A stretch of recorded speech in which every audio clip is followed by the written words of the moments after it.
Today we are sitting down with Caryn Johnson, the co-founder of Bond, a fertility supplement brand. Caryn's own experience with infertility led her to develop Bond with the intentions of helping women be more proactive with their fertility. Welcome, Caryn. We are so excited and honored to have you on the show this morning. Thank you. I'm really excited to be here.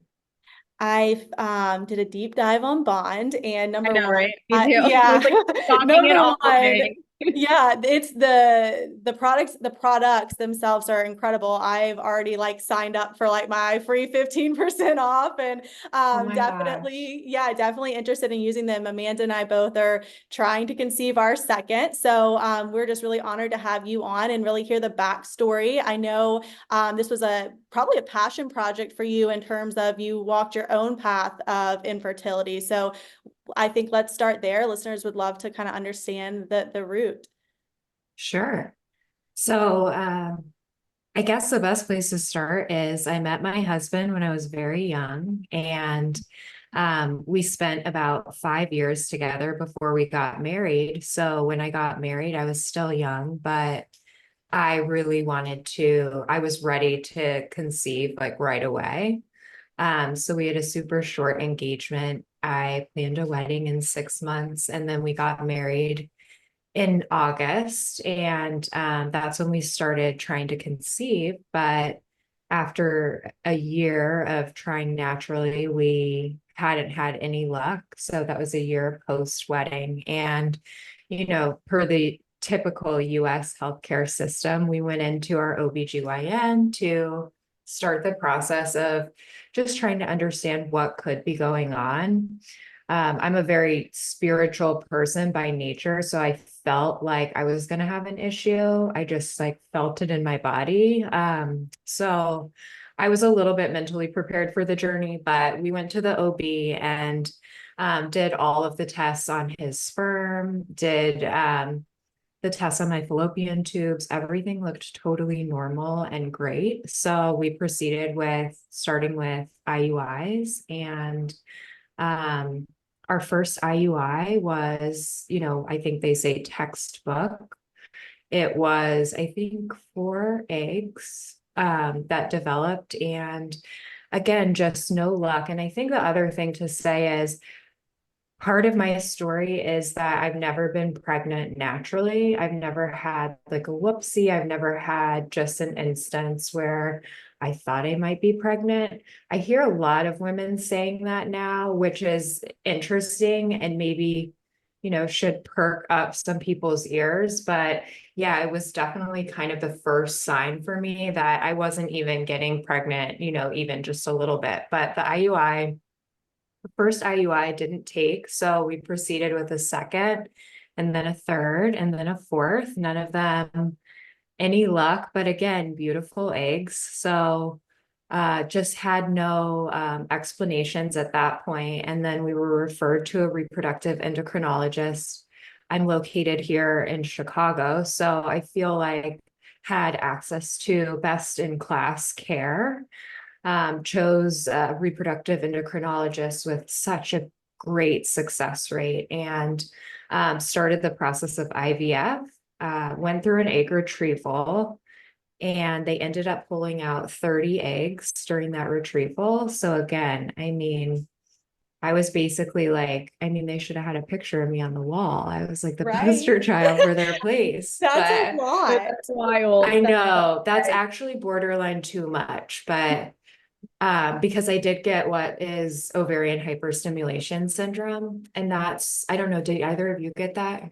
So No. no, but it's interesting because I think a lot of women go in thinking that they're just gonna get it. And then I only got 9 eggs. And so like I was like, oh, the egg retrieval process was so easy, simple. But then somebody like in your situation, and we have friends that have had, 20 plus eggs, it's a totally different experience.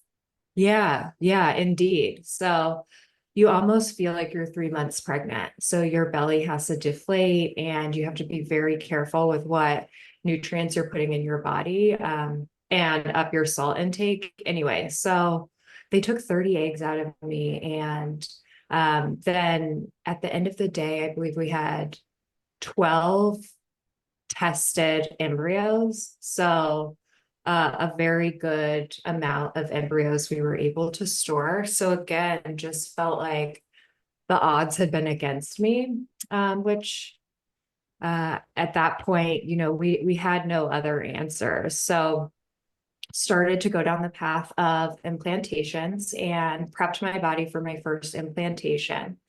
At the time, I was also experiencing stomach pain, and I was seeking help from a naturopath. And this journey is really around 2016, 2017, just to give you the years here. But I started to see a naturopath, and it was because I was waking up every morning with excruciating stomach pain. And I needed help with understanding why my digestive tract was off, essentially. But what ended up happening there was I went to the naturopath, and they did a panel of food sensitivities on me. And I ended up coming back with just a huge assortment of food sensitivities.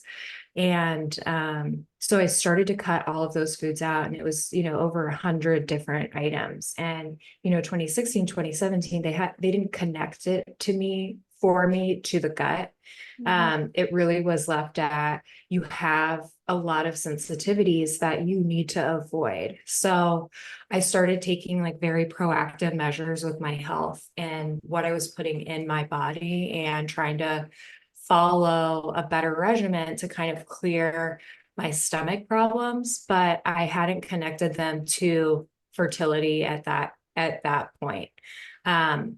So I started going through IVF, and I did an implantation. And, after the 10 days, I took an at-home pregnancy test, and it came back negative. They had me come in for blood work anyway. And the blood work came back, the HCG was at an 11. So I had been pregnant for what they said was a few hours, which was just like absurd to me. I could not wrap my head around how someone was telling me that I only stayed pregnant for a few hours, and what could have happened in those few hours where I, lost that baby that was, perfectly tested and, ready to start a life, essentially.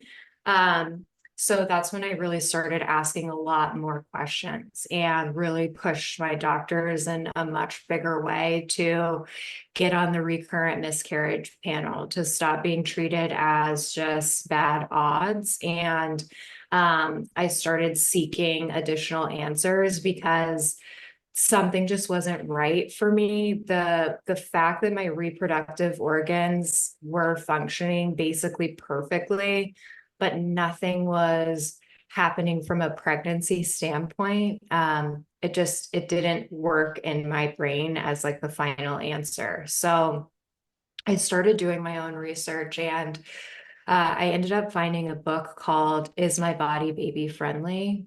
And that's written by Dr. Alan Beer. It's over 700 pages. It's basically a manual of research on how the immune system works with the reproductive system to enable a pregnancy, essentially. And it goes through all of the different factors of why women don't get pregnant that are related to the immune system. So I read this book front to back, and it's a very heavy read. I had to write down like hundreds of words to look up and try to understand myself. Excuse me.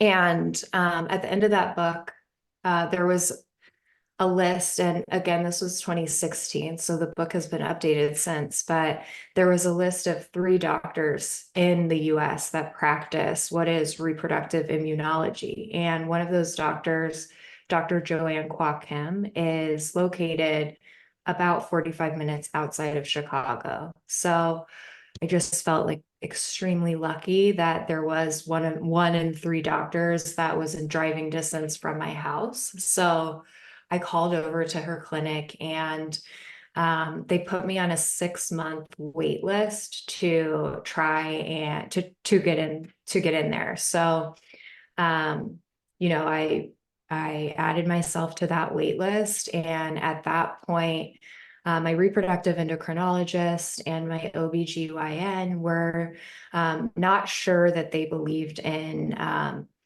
the immune system being a factor in reproductive failure, basically.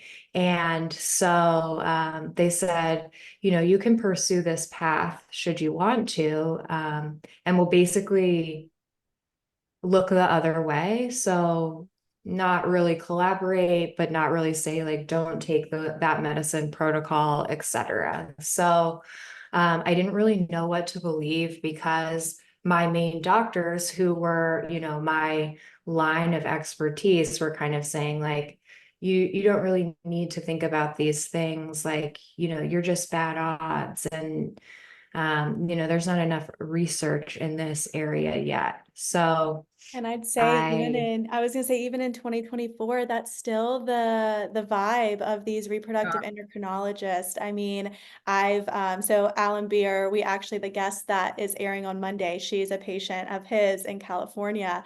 You're going to be our first guest to really do a deep dive in reproductive immunology. So we're super I excited. really But cannot wait to hear it. I can't either. I think, in Amanda's and I's shoes, I've applied for wait lists. I've brought those new patient paperworks to my reproductive endocrinologist. I've said these are the 17,000 labs that they draw. And they're like, that's like woo-woo medicine. You don't need it. Mhm. The patients that get pregnant are going to get pregnant anyways. And I hate it. So thank you for being an advocate for reproductive immunology. And again, I'm very interested in hearing the rest of how it unfolded. Yeah, no, and thanks for saying that. I have since, and we'll get to my children, but have since really tried to advocate just because it's so under discussed still. But yeah, so I was on a wait list and I didn't know what to believe. And I decided, 6 months, which is forever when you're trying to get pregnant, to go through with another implantation while I was waiting, just to see like, oh, if this one fails, then I'll really know that, I need the immune support. So I prepped my body and we decided to do an implantation of both a boy and a girl embryo. And um, about a week before the implantation was set to take place, I got a call from the clinic and the reproductive immunology clinic, which is called Rosalind Franklin. And they said, we have an opening. It was around Thanksgiving. So they said, we had a cancellation. We have an opening. Can you come in tomorrow? I said, sure, I'll be right in. So I came in the next day. I mean, this was like about 4 months bumped up of when I thought I was going to be able to meet with them. And they did a full ultrasound, so top to bottom, so full thyroid, uterus exterior, interior. So they do a full workup. And then, like you already mentioned, just a huge blood panel. I mean, I think it's like 30 plus vials, It's so which many. also is like, it's very scary to be like, you're taking that much blood from I me. know, But right? they do. I didn't faint. And, they asked a bunch of questions. They asked a bunch of questions about just overall, my health and where I was at. And I didn't get like a lot of answers that day. But what ended up happening was they called me back 48 hours later after they got the initial results from my blood work. And they said, you need to cancel your implantation. You have the highest amount of antibodies in your blood that we can even see. Above this level, we can't record. So we don't know how high these levels are. And if you proceed with the implantation, it's almost automatically going to be a failure because what's going to happen is your body is going to treat your baby or your embryo, your blastocyst as abnormal, as foreign, and it's going to reject it. So, I was in tears. I didn't know what to do when you're going through IVF, which I'm sure a lot of people have experienced. You're on a drug protocol up to a month before. So I was, a week out. I was hopped up on all of the medications. I didn't feel like I could go backwards because, I had made it 3 weeks on that medication protocol. So I told the reproductive immunology clinic that I was going to move forward and still do the implantation. And they said, okay, they obviously didn't advise that, but they said, okay. And they immediately started me on a drug treatment. And then they started me on an infusion treatment. And the infusion is called IVIG. So basically what IVIG is it's a blood infusion. So it's not a transfusion. It's not a bag of red blood. But what they do is they spin blood, and then the IVIG supports the antibodies and bringing them down within your blood. So it basically tells the antibodies to lay quiet and not treat the blastocyst as foreign. I have two questions. So I'm when Yeah. gonna do this. yeah, so IVIG is something that I'm definitely interested in exploring myself. Is that you said they spin the blood? That's not your blood, right? That's like different. Is it? It's somebody else's blood, and they Yeah. do full testing on the blood to ensure there aren't any diseases or issues, or that other person is carrying anything that you wouldn't want. And because Those it's were someone else's, that's where it's like introducing foreign objects, for lack of a better term, or foreign material. So your body's getting a little bit of taste of that. And then when you said you had high levels of antibodies, was that like natural killer cell antibodies? What was that? Can sure.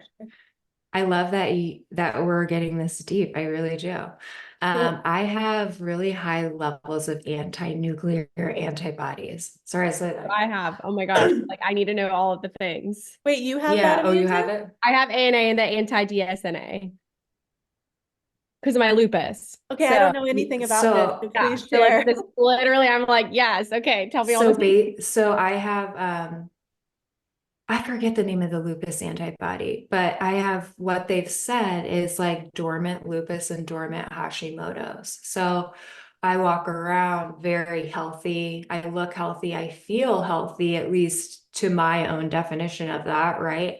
But what they've said is these conditions are basically underlying in me, and they won't really rear their head until menopause or perimenopause. So that's another interesting thing that many women don't know when they carry these autoimmune issues, that they can live a very healthy life, but when their estrogen swings, so during pregnancy and during menopause, that's when some of these symptoms can come out. That's why a lot of women in perimenopause have a lot of bigger questions than just what's going on with the changes in their cycle.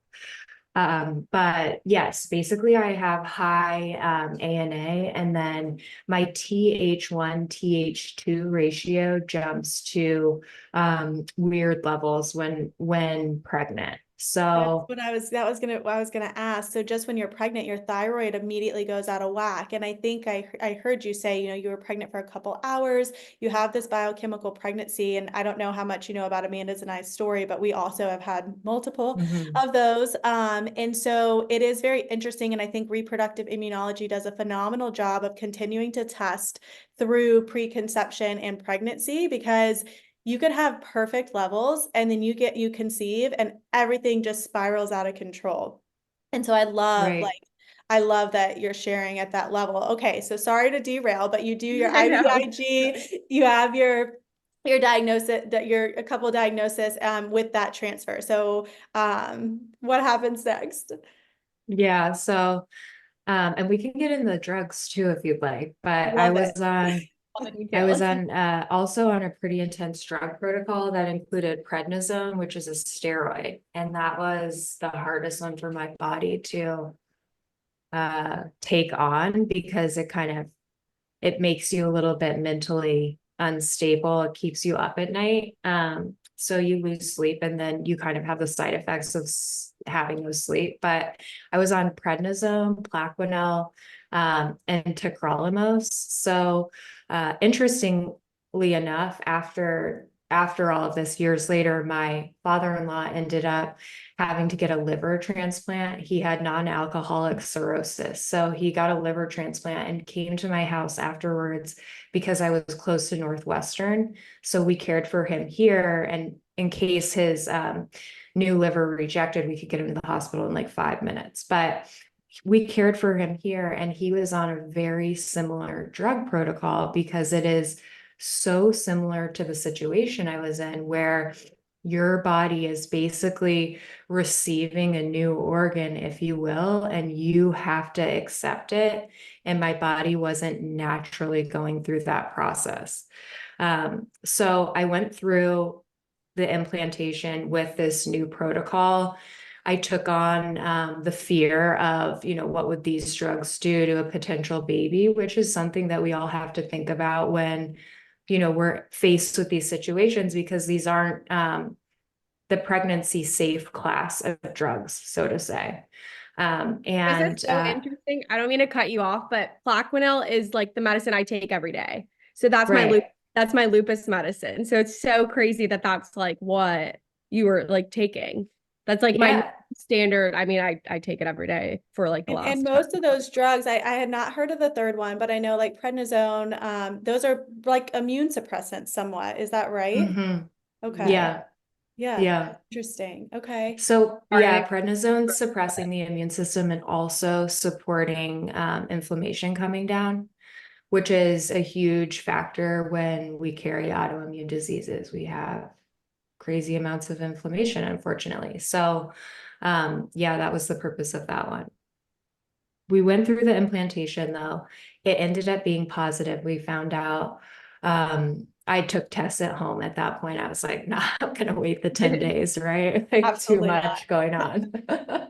So I had a positive really, really quickly. And again, we implanted a boy and a girl embryo. So as soon as I had a positive, the reproductive immunologist brought me in. And the good thing about working with reproductive immunology when you're going through a pregnancy is that they do ultrasounds for you and they support your journey. So I was able to get a much higher level of care through being in their office every week, where, some of the things that drive us all crazy, the unknown, I was able to, see the growth of these babies and, kind of understand what was going on in my body, which really ended up being a helpful thing for me. But they brought me in. We first saw, I don't mean to laugh, but we first saw 3 sacs at around 5 weeks. So,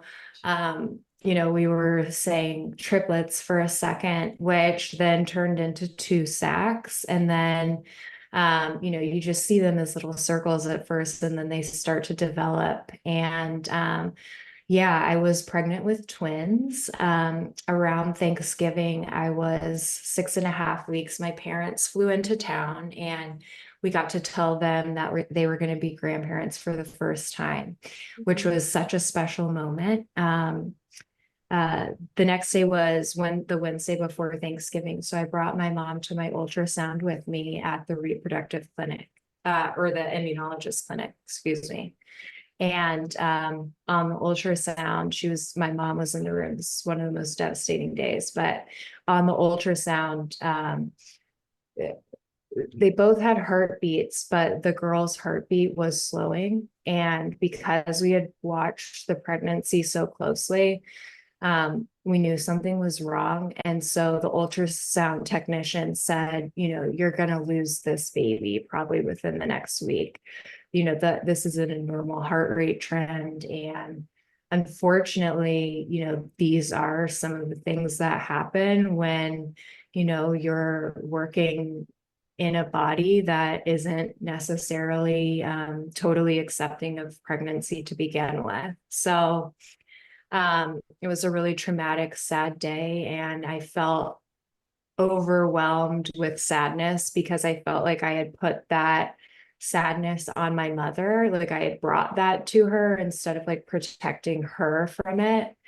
And the next day was Thanksgiving. So what they ended up doing was they said, go home and be on bed rest and don't come off bed rest. We'll check you again in a week. And so I went home and spent Thanksgiving in my bed alone, just like, devastated. And the next week I went back and her heart had stopped. So we went and discussed kind of what could happen next. And really what happens when you have a twin pregnancy and you lose one twin, there are two roads or two avenues. One is the twin that is no longer living, miscarries or comes out. And the second road is a vanishing twin. So basically the body reabsorbs that embryo or that baby, and then it never ends up miscarrying out. So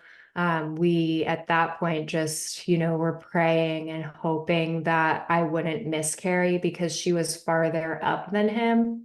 So if I had miscarried her, she would have brought him out with her. So I would have lost him as well. And What he a was still mental doing, toll. What a mental yeah, toll. yeah. Wow. I'm so sorry for your loss. Oh, Thank you. It was a crazy bag of emotions because I was also still pregnant. So you can't lose yourself to sadness, right? Like when I've lost babies and not been pregnant, I can go in my guest room for 3 days and, take the time for myself and go into the depths of grief that, I feel are appropriate. But I couldn't because, I wanted to stay somewhat strong for this small little baby I was still carrying, and he was still doing really well. So we just hoped that I wouldn't miscarry, and I didn't miscarry her out. My body, week over week, she just became smaller and smaller and smaller until, and he's also growing, growing, growing. So at a certain point, we couldn't see her sac anymore, and that's kind of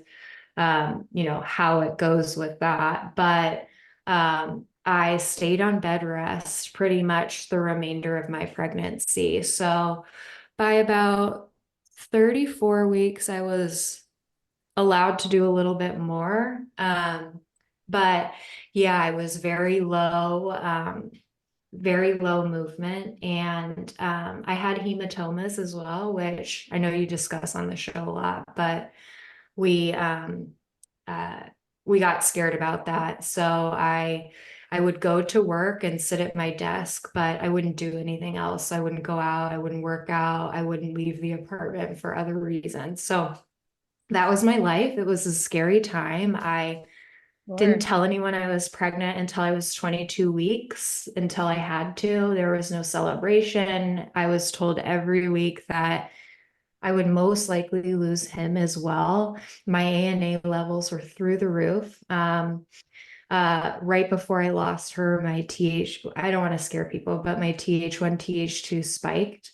And I couldn't really keep my immune system in control, even with the doses of medication that I was being given. I was going up to 3 transfusions of IVIG a week, which is an extraordinary amount. And also with IVIG, I think only about 10% of people get medical coverage. So at that point, I didn't know if I was going to get retroactive medical coverage. So I had about $200,000 of medical bills stacked.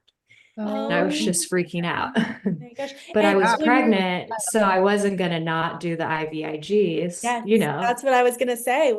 Who cares? You are just going. You're not gonna Yeah. make sure this baby's healthy. I'll do whatever. Yeah. Right, Um, right. I I just got a wanted miracle though, because my insurance came through and retroactively covered every oh infusion, Oh wow. my which is, God. I just like, when I will talk about bond, but when I go and make it big with bond, like I just want to fund people's like treatments, because the outrageous expense of getting autoimmune treated while you're trying to get pregnant, like it's it's Well, more, it costs more than a surrogacy. Well, yeah, and I was gonna say, like, a lot of people can't even afford reproductive endocrinology, and then Right. you put the RI on top of it, and you mentioned, you kind of have to work. A lot of people. So I'm in Charleston, Amanda's in Charlotte. We don't have reproductive immunologists, so we would have to really work with both. And you're working like to be monitored and all that stuff. But I did want to just acknowledge, pregnancy after loss, pregnancy after infertility, and then your pregnancy, similar to mine, was horrific. And so you don't even Mhm. get like the joys of, oh my gosh, now I have this positive pregnancy. I've just beat infertility. It's almost, in my experience, it was almost worse. I mean, it was a very traumatic experience. And it sounds like you had a very similar situation. Yeah, I feel like kind of how society painted it for me at least was like once I got pregnant, it would be like, rainbows and sunshine. And yeah, I would like maybe feel a little sick, but like I would be pregnant and we would be planning for a beautiful baby and like just be so bright and joyous. And like it just wasn't that at all. And I feel like that's okay. I've come to terms with it. And where I find beauty and happiness is that I got to feel what it was like to be pregnant and I got to carry my son. I got to feel his kicks and eventually deliver him. So, like, for that, I am very grateful because, I haven't been able to feel that again. So, anyway, Elijah, my son, was born at 35 weeks. What ended up happening, and we can talk as much as you want about how the immune system works, but basically, what happens in the immune system for your body to carry and sustain a pregnancy is when you go to implant, you need to have a higher level of inflammation. So, some of us immune people do okay with implanting. Once you get into weeks 9, 10, 11, 12, and into the second trimester, your inflammation has to come down dramatically. So your body actually shifts into a new state. That's where a lot of us can't get to. I was able to sustain lower inflammation, but when you hit the third trimester, your body naturally increases inflammation again because you need that inflammation to basically go into labor.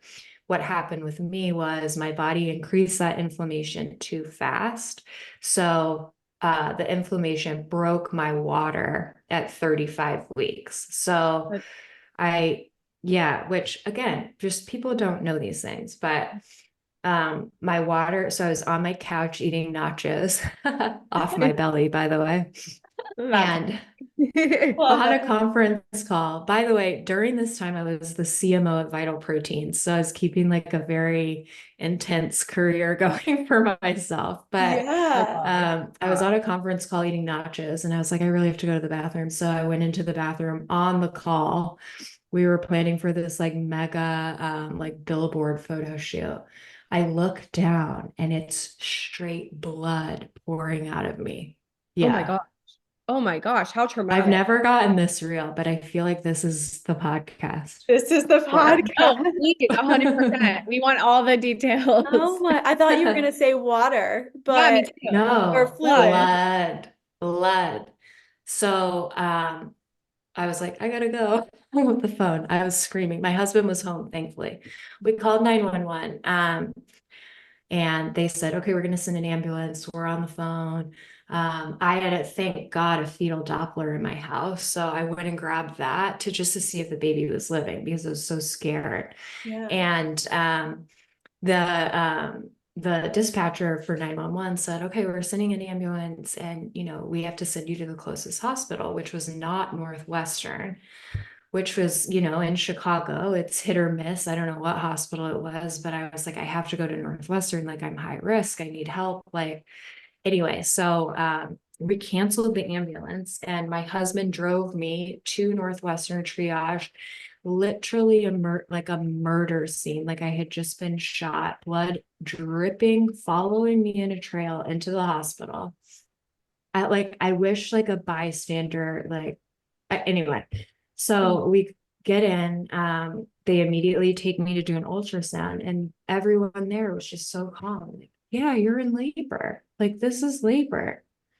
And I was like, well, I don't know. I have a whole a team of doctors that could have told me that this would be gallons of blood, Yeah. you know, versus like the clear liquid that is only described to us like in those Lamaze class or whatever they call it. Yeah. But Or like movies or media. Yeah. You never right. see the No. alternative. Yeah. And I don't know if they were like, because I don't know how much blood I lost. Like it felt like a lot. So I don't know if they were trying to be like more casual about it. Mhm. Because there are like blood loss situations that women have during childbirth, but yeah, no one was concerned. So they took me back to basically labor and delivery, and I labored naturally for 24 hours, where they then decided that my pelvis was too small to deliver naturally. So then I had a C-section, and again, I was only 35 and change, so they had the NICU doctors lined up, but Elijah came out because of the prednisone, which again is a steroid, like totally healthy, developed, and 7.5 pounds at 35 weeks. So Wow. didn't spend a second in the NICU, and yeah, it was just heaven on earth at that point. I can see you Um, just beaming right I now, know, telling the yeah, that part of smile is so it. sweet.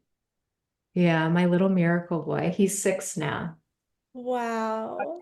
Insane. Oh my goodness. Wow. Well, like how Mhm. traumatic and then how quickly that shifted, obviously, I'm sure, as soon as you held him in your arms. Yeah.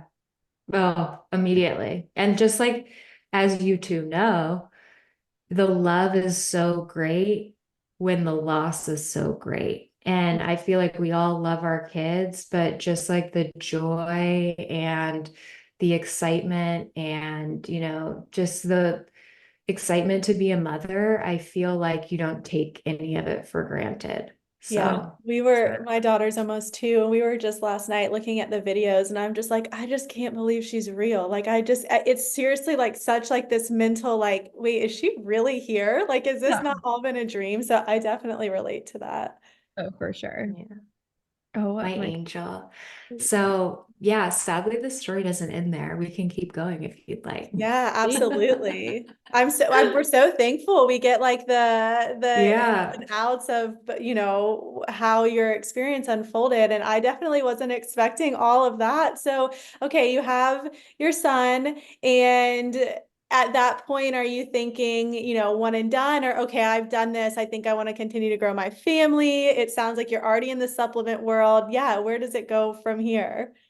Yeah. So, I really wanted him to have a sibling more than I wanted another child per se. And just because he was so special, and everyone's journey is different and everyone feels differently. And that's just how I felt. So my feelings don't have to be anyone else's, but I really wanted him to have a sibling. So at a year old, we started again, and we decided to go about things differently this time. And what we decided to do was get my immune system on track first, back to a baseline, and then move forward with the IVF. Because when I got pregnant with him and his twin, I wasn't at any sort of baseline, and I could never really get to a baseline in that pregnancy. So I thought things would be a lot smoother for me if I could get back to baseline. So we spent about 6 months doing that, and I did get all of my immune levels to a baseline. My ANA was at its baseline. So we proceeded with IVF, and I implanted one girl embryo, found out 10 days later that I was pregnant, and was just super excited. You know, you think a lot of things like, oh, like, I was meant to have this daughter because I lost the other daughter. And, so pretty early on, I started bleeding, which I've bled in all of my pregnancies. I, have had hematomas. Her hematoma was pretty visible from 6 weeks on and pretty large. So The scary part with the hematomas is you want to get to a place where the baby's sac is bigger than the hematoma, so that if something with the hematoma happens, it doesn't grab the sac or, limit the viability of that baby. So I was on bed rest from 6 weeks on, and had many terrible, terrible scares. And it wasn't just like I had before, where it was like a little bit of blood, like a little bit of spotting. It was like a full blown period where, just tears in my bathroom, like I lost this baby. And then I would go and get an ultrasound, and her heart, she'd still be there. So it was just, it Mentally, was a like, roller coaster. yeah. Yeah. Because I think as a And female, and you're like, this is too much blood. There's no physical way. So you start to write this pregnancy off, and then you're bouncing between, nope, she's still there, and then it happening again. I feel that. Mhm. yeah, yeah, my mental health is so poor too. I just could, I just pre-planned the worst case scenario at every second. And that's just not a way to live your life. For Which I've 9 months. since learned. Yeah, for But nine yeah, months. no, Yeah, I know. it's Yeah. crippling.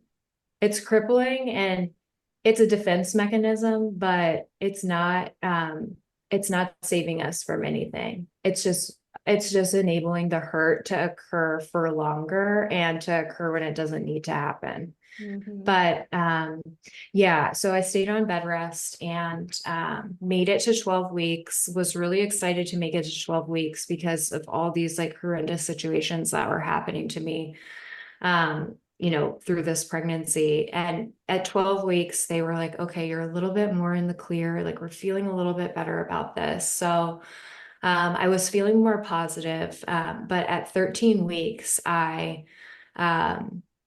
I basically caught a really terrible sinus infection. And I didn't take antibiotics for it or any serious medications. I think I maybe took like a Tylenol cold and flu, but I didn't really treat it. And so my immune system went haywire. And um, at 13 weeks, my water broke and I went into labor. Again, just in my house, my water broke. It wasn't blood this time, but I knew the feeling of like water breaking and like that, just that sensation. So I called into the hospital and my doctor said, "Oh, you probably just peed your pants." And I said, "I will kill you." Yeah. I will That was, literally, yeah. I will come there and kill you. No, but I was like, Yeah. I'm pretty sure I didn't. So I went back into triage, which is the same place I gave birth to Elijah, and um had an ultrasound. They confirmed my bag had broken again. So the inflammation from that, basically that sinus infection had sent my body into overdrive, and I ended up losing her at 13 weeks, which was um, just devastating because when you have a baby that is healthy living in your body, that is the problem. You carry a lot of pain and shame and sadness because you know that the problem is you and not necessarily that baby. So, at times I've looked at my friends who've lost babies due to genetic reasons and just felt a tinge of jealousy over that because, my losses have just been so deeply about me. And, that's heartbreaking. And that's been a lot of work on my part to try to move through. But yes, I ended up losing her at 13 weeks. I was terrified to labor naturally. And they sent me home that night, basically saying, like, you can't come back here until tomorrow anyway. So I had to go home that night knowing that I was going to lose her. And then, yeah, the next day I did end up losing her. So at that point, the sadness had like taken over my life. And I came home from the hospital from that loss and just decided like, I'm throwing my hands up. Like, it's not up to me anymore. I'm going to just like take a step back, see what happens, and just like try to find joy in my everyday life, because there's so much here. There's my child who was, nearing 2 at the time, like, who deserved like a really happy mother, right? And so I just kind of turned over and decided to kind of walk a new road. And um, 2 months later, COVID happened, which is crazy. And so we thought, oh, Vital Proteins is going to be a wash, but people got really invested in their wellness. So that summer, we ended up selling the company to Nestle Health Sciences, which was just another crazy ride. So it was just like the lowest of lows, followed by the highest of highs. And um, about 9 or 10 months after that loss, I felt like there was still another baby on my heart, but I didn't feel like my mental health could sustain like going through pregnancy, which I feel now I could. Like, I've done enough work on my mental health, but at that point, I knew I was just going to be in that place of just fear every second I was pregnant. And I just didn't see that working out as a solution for me or a baby. And so what we decided at that point was to pursue surrogacy. Wow. And You have yeah, had I've the done it all. experience. I've Oh my done it God. all. Again, Amanda and I are both so sorry for your loss and your experience. I hate to hear that. I know. It's really the biggest trauma of my life, but I'm trying to make good out of it and share purpose from it. But thank you for saying that. We went down the road of surrogacy. We hired a wonderful agency here in Chicago. And surrogacy is different than dating, where you don't date a bunch of men. The agents really are there to find a good match right away. So, you do a whole psychiatric evaluation and kind of like a morals and values assessment. So by the time they find you a surrogate, you're pretty matched up on what you want. So I met Ashley over the phone because it was COVID, and we just immediately knew she was going to be great for us.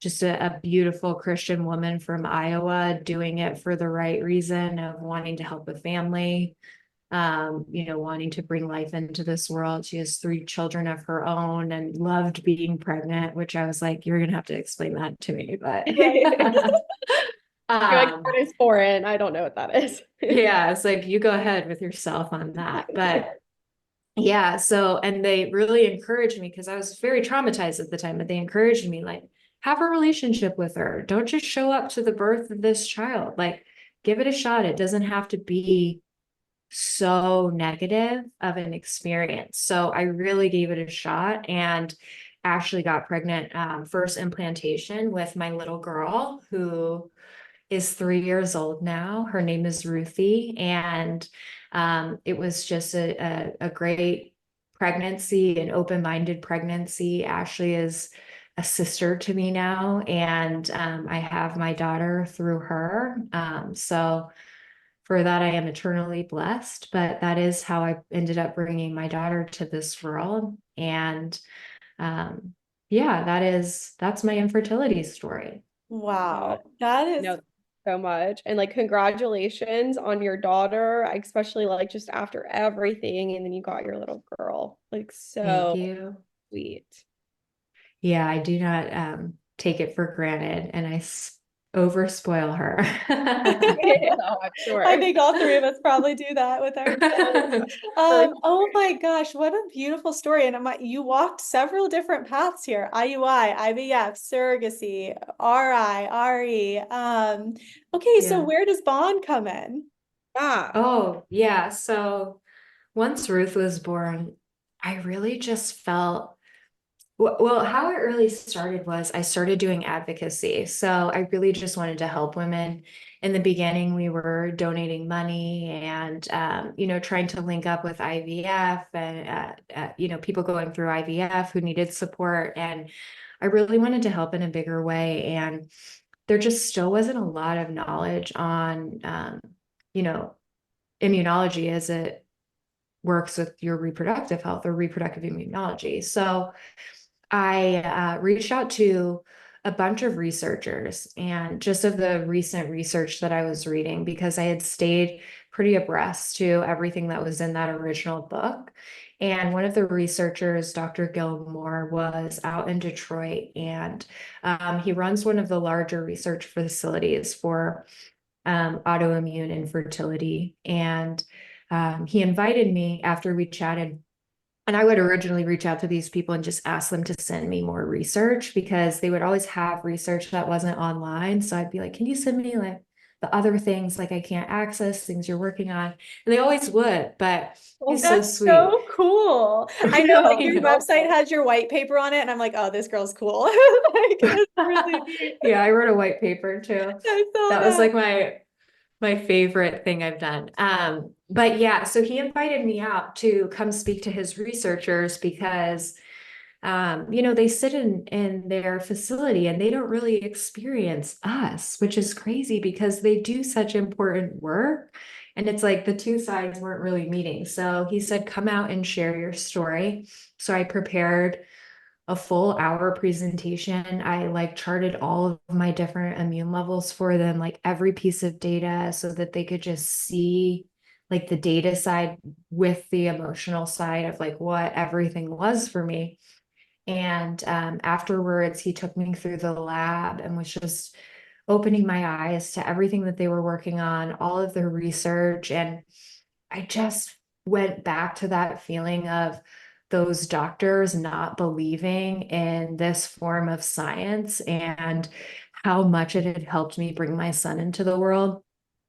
And I just couldn't I I saw a huge gap, and the gap I feel, and whether it's true or not, it's how I feel, and that's that we're about 10 to 15 years behind the research and what's being brought forward in our doctors' offices. And it's just unnecessary to me that there's a lot of research coming through that doctors aren't necessarily recognizing. It feels antiquated. And that's really where I started with Bond. I, at that point, had logged over 300 clinical pieces of research, all related to different natural ways to support the immune system, different mechanisms and microRNA expressions that happen in the body and how to work with those. And I ended up concepting two products out of that, which are now Daily Balance and Conception Boost. And once I had the ideas for the products, I went to the founder of Vital Proteins and said, I really have this idea. I really want to do it.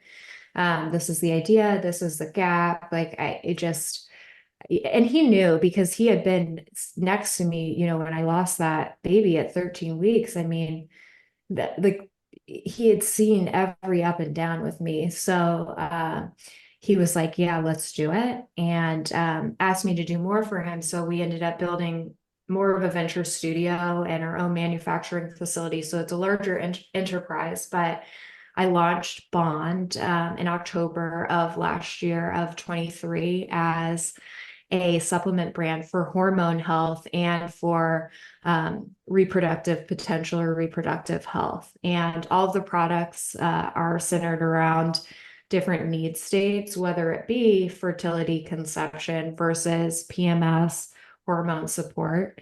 Right now I have 6 SKUs. So 6 products on the market, and then I have 5 more in the pipeline to launch over the next 6 months. So I'm going really, really hard at it because especially since launching the brand, have just seen more than anything the lack of knowledge that women have with their own bodies, the bodies that they live in every day, and their own misunderstandings of their bodies. And I really just want to help women get to know their bodies better, understand their hormones, understand how their immune system interacts with their reproductive system, have products that can support them so that should they open the door to conception, their body's going to meet them there and not go against them like mine did. I mean, a huge thank you from people like Amanda and I that are trying to conceive. First of all, Bond is like the prettiest product Like in so itself. cool. I know, Yeah. It's like the cool girl vibes. yeah, my jaw was on the ground. I'm like, what is this? I love it. But what's even more interesting and what I really liked when I was digging into the ingredients, my husband and I were looking at it, and like the methylated folate, that's so big. People don't, most Mhm. prenatals have folic acid, so that's like Are new you and in big. THFR? Yeah. Yeah. Yeah, And me too. Which yeah, a lot of people don't even realize they can't process the different form of folate. It's almost toxic to them. So you it have to use a methylated folate at this point, which if you're listening, take your bottle right now and and look at look. your folate. Yeah. And if it doesn't say methyl in front of it, that's not the folate you should be using.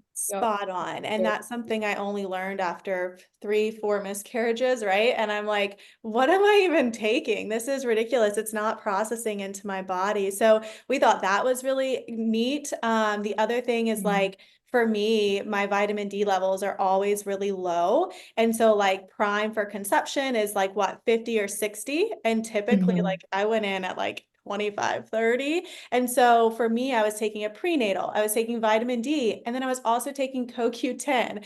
So I'm like, Yep. this one formula has all three of those things wrapped in. I could just tell how, like, how much thought you really put into it. And it was like, well, yeah, she's been here. She obviously knows He what knows all you of need. it. Yeah. I thought that was really Yeah, no, those are I mean, I love all of the products and they all have different levels of or different forms of research, right? But I just feel so certain on like every ingredient that we formulated into those two products that it's essential for a woman's body. It's super bioavailable and you don't like the best thing about Daily Balance too is that you don't have to pill sort. So essentially it has 15 ingredients in it. So you're getting all of your majors and I don't really market it as a prenatal, but it has the prenatals in it, like you just mentioned. And instead of pill sorting, which would be 12 pills, it's just a tablespoon into water. So you're stirring and drinking that lemon drink. And then when you're in your conception phase, you take the 3 pills of conception boost with it.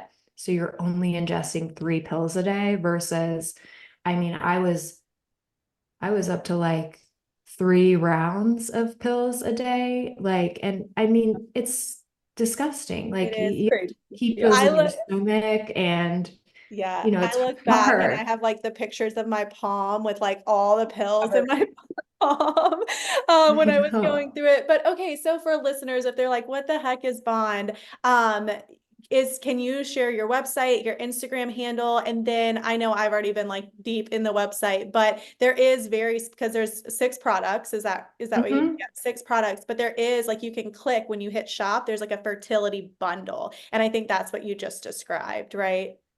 Yeah, so definitely the place to start is the fertility bundle, but the 2 products to make sure if you're in a conception phase to be taking together are Daily Balance, which is the purple bag, and then Conception Boost, which is the yellow. And yeah, you can find us on bond.life. We're also sold on Amazon, which just makes everything easier. And then our Instagram is _ bond life. We had to get a complicated Instagram because of James Bond.